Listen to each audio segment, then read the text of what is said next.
Com a gente nesta sexta-feira, Carlos Augusto Ferreira. Carlos, bom dia. Bom dia, Ronaldo. Bom dia a todos os telespectadores do Ponto News. Dose dupla essa semana. Mas você sabe que é bastante significativo quando a gente começa e termina a semana contigo, porque a gente consegue ter um olhar para o que aconteceu na semana. E essa semana nós trouxemos, inclusive, aqui na segunda-feira, uma análise bastante significativa sobre o dólar e a tendência se manteve. Dólar em queda. Eu estou começando a me questionar como que esse dólar vai chegar aos 3,40 que você falou no final do ano. Dólar, o Ronaldo, é bem engraçado isso, porque toda vez que a gente comenta aqui, uma série de alguns amigos fazem contato, falam, você está ficando louco, o que você andou comendo? Mas olha, até agora você tem acertado tudo. Não tem muito segredo, na verdade, Ronaldo. Bom, por que o dólar continua caindo? Porque todo mundo está na expectativa de um aumento de juros americano. E a decisão do Fed foi pela manutenção. Então, se foi pela manutenção, os analistas começam a desconfiar da capacidade real e do interesse real que o governo americano tem de fazer ajuste nesses juros. E tem vários motivos. O primeiro motivo é uma economia chegando a pleno emprego, como é o caso da economia americana, abre um espaço importante para uma reflexão do ponto de vista fiscal. Para entender o seguinte, espera um pouquinho, se agora eu estou me voltando para o mercado doméstico que volta a consumir, criar um bloqueio ou aumentar os juros significa tirar o acesso ao crédito. Certo. E tirar o acesso ao crédito é um antígeno do consumo, ou seja, você não vai consumir. Então, essa é uma primeira reflexão que vários analistas estão tendo em função desse pseudo-isolamento que os Estados Unidos está promovendo com o Trumponomics. Então, existe uma expectativa de blefe desses juros, do ponto de vista de mercado doméstico. Essa expectativa derrubou os juros a futuro.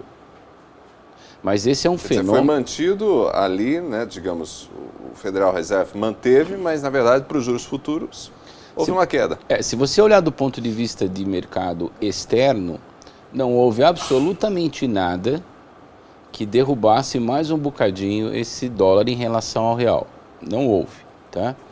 E essa apreciação do dólar, ela foi diferente em distintas moedas. É bem importante entender que cada mercado e cada moeda faz uma leitura dos impactos de uma mudança americana dentro da sua própria economia. O Brasil teve, ainda nessa semana, um fluxo importante de capital externo para dentro do país, o que, na verdade, sim, contribuiu por uma queda um pouco mais acentuada desse dólar. Então, na verdade, você tem um evento externo que pouco muda e um evento doméstico que acrescenta uma apreciação do real. Então, esses são os elementos que nós conversamos, que esse fluxo continua entrando para o mercado produtivo, o mercado de bolsa, né? Certo. Olhando as commodities como nós já comentamos na segunda-feira, e que levam uma apreciação do real, né? Por outro lado, no próximo mês, começam a vencer os swaps cambiais do Banco Central, que era o remédio ao contrário que o Banco Central utilizou quando o dólar estava com um valor bastante elevado. Chegou a bater em R$4. Isso, então naquela oportunidade o Banco Central brasileiro comprava dólares, né, para fazer um controle importante, ou seja, vendia swaps, que na verdade nada mais é do que colocar mais dólar no mercado, equilibrando oferta e demanda, para trazer o dólar para outro patamar. Tem um swap de 6,9 bi de dólares para vencer em março. O governo tem duas possibilidades: rolar esse swap, ou seja, prorrogar o prazo, né, o que não tem nenhum problema, isso é comum no mercado, ou deixar vencer. Por quê? Porque está barato pagar o swap, pelo valor que está no mercado. Só que 6,9 bi vão sumir do mercado de câmbio. Se você some, você vai de novo provocar um desequilíbrio entre oferta e demanda. Portanto, o dólar sobe. Então, eu diria para você que nos próximos dias a sinalização do Banco Central é muito importante. E para isso contribuem diversos elementos. Qual que é o estoque hoje de dólares que o Brasil tem de reserva cambial? E qual é o apetite do Banco Central em reestocar dólares a baixo custo? Que ele também pode entrar no mercado comprando. Se ele entrar no mercado comprando, naturalmente a moeda sobe, mas esse é um fluxo muito mais artificial do que natural. A minha previsão de crescimento é para o final do ano. E ela está vinculada a outros elementos. Por exemplo, se o Trumponomics fora das fronteiras americanas for levado da forma protecionista, o impacto mais direto é na China. E se a China é impactada, a China reduz as suas compras no Brasil, portanto o fluxo de dólares cai, logo ele sobe. Então, essa é uma análise conjuntural daquilo que nós estamos assistindo dentro do governo americano em termos de política internacional. E é por aí que a gente entende que deve estar acontecendo um ajuste dessa moeda, claro que também com os efeitos da implementação do Brexit, que vem aí.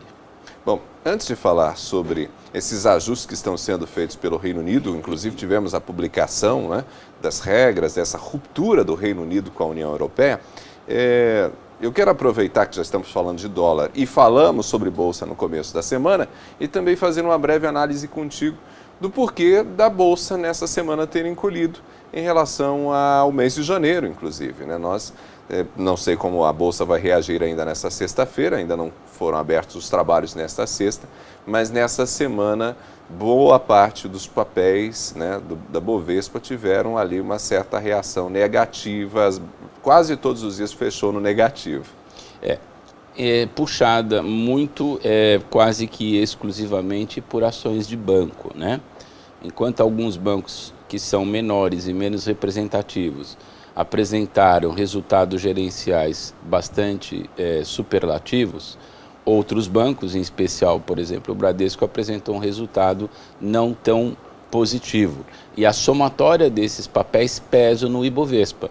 Então, que pese que você tem commodities e outras indústrias de transformação, petróleo, muito bem posicionadas, você teve esse outro grupo de ações que começam a anunciar preliminar, não são os balanços definitivos. A safra de balanços vem o mês que vem. E aí sim você começa a ver algumas perturbações para cima e para baixo. Mas os sinais são dividendos menores, portanto, encolhimento ou refúgio em outros ativos mais relevantes no momento. Dá a impressão que essa semana foi uma semana meio que de ajuste da Bolsa, que cresceu demais em janeiro. Não, o efeito está muito vinculado a isso mesmo, porque é um conjunto de papéis, né? Já no passado, num passado não tão distante, a Petrobras respondia sozinha por quase 40% do Ibovespa, né?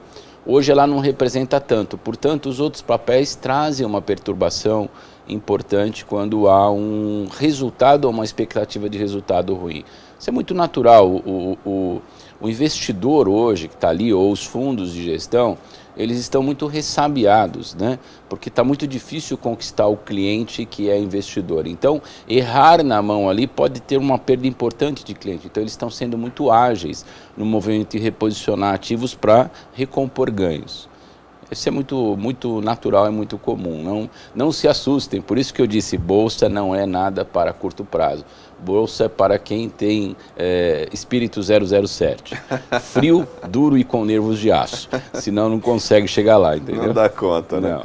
Carlos, mas vamos fechar a nossa conversa falando sobre o Reino Unido, que publicou detalhes, né, dessa ruptura que foi aprovada no ano passado com a União Europeia. Como você analisa isso, efeitos, quem sabe, para a economia, inclusive brasileira, ou não? Eu li lá o nome do livro que eles colocaram, chama Livro Branco. E ele tem tudo a ver, porque ele tem 12 regras, portanto é quase um livro a ser escrito de verdade, né? Eles estão cumprindo uma tabela antes de atender o artigo 50 do Tratado de Lisboa, que é a saída em definitivo do bloco, ou seja, a implementação. Então eles divulgaram 12 princípios que não dizem nada de muito relevante, com exceção de 4 ou 5 que eu vou citar para você. Por exemplo, controle forte da imigração, ponto. Você então não quer mais receber refugiados dentro do Reino Unido, muito. Maior interferência nos países que compõem o Reino Unido, em especial garantia da integração das Irlandas, ou seja, uma intervenção mais forte e uma garantia de que não haverá independência, por exemplo, da Escócia, que tinha interesse em se manter no mercado europeu. Isso é bastante complexo, ou seja, mexe na independência, né? Certo. Terceiro, garantia que os cidadãos britânicos que moram na Europa continuem europeus e que os europeus que vivem no Reino Unido possam continuar vivendo lá, isso é bastante óbvio.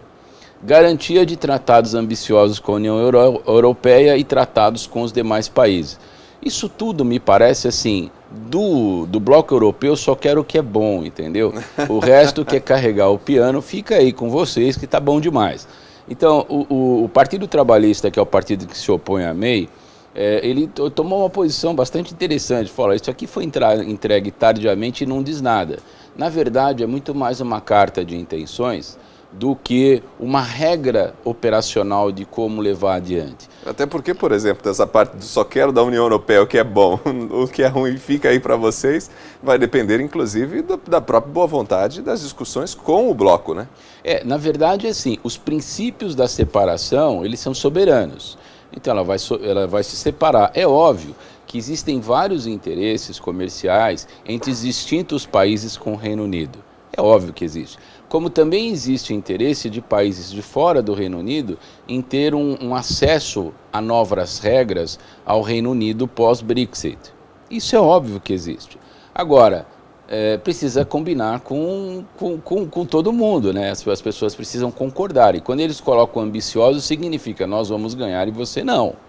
Então, essa característica da May, essa característica do Trump, nos levam a presidentes lá de trás e primeiros ministros, como a Margaret Thatcher, que era uma super defensora dos direitos britânicos e fazia isso muito bem. A Dama de Ferro, ela era excepcional e tinha uma mão pesada, né? Basta ver o que ela fez aqui com os argentinos, né?